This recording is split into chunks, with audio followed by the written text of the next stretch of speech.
Ribuan warga Kota Palembang menghadiri pembukaan Musabaqah Tilawatil Quran sekota Palembang tahun 2017.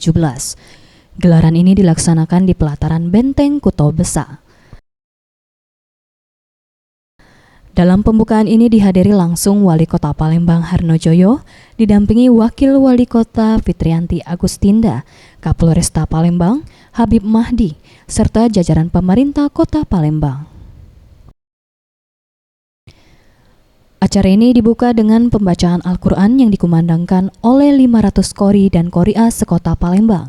Pembacaan Al-Quran ini memecahkan rekor muri pembacaan Al-Quran terbanyak.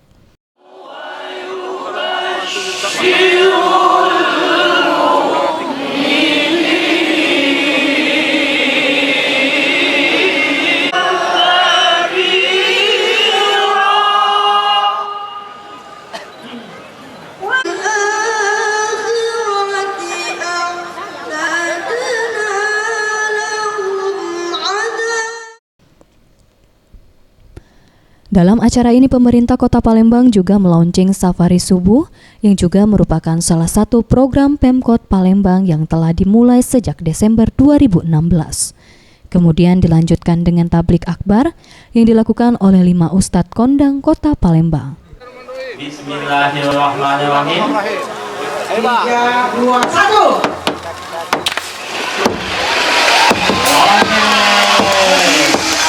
Sudah pembukaan MTQ Kota Palembang 2017 dan launching Safari Subuh.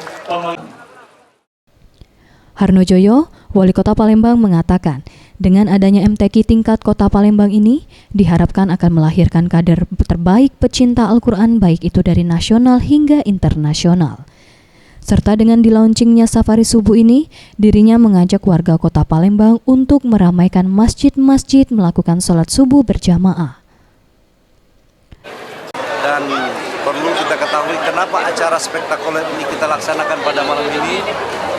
Tentu adalah juga dalam rasa syukur kita bahwa 2016 kemarin juara tingkat Provinsi Sumatera Selatan MTQ yang sudah 16 tahun piala bergilir tidak kembali ke Kota Palembang yang kita cintai ini.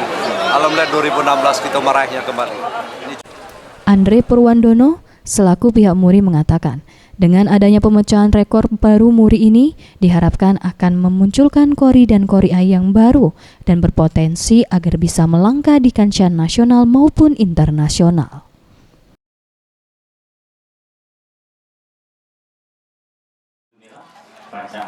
Kota Palembang berhasil mencatatkan sebuah rekor baru, yaitu membaca Al-Quran oleh pemenang lomba MTQ terbanyak. Jadi memang tujuan acara ini tuh untuk bisa memunculkan, menciptakan MTQ qori dan qori'ah yang baru. Acara yang dimeriahkan Fatin Sidkia Lubis ini akan berlangsung selama 3 hari, 11 hingga 13 Maret 2017. Septiawan Rizky, Sriwijaya TV.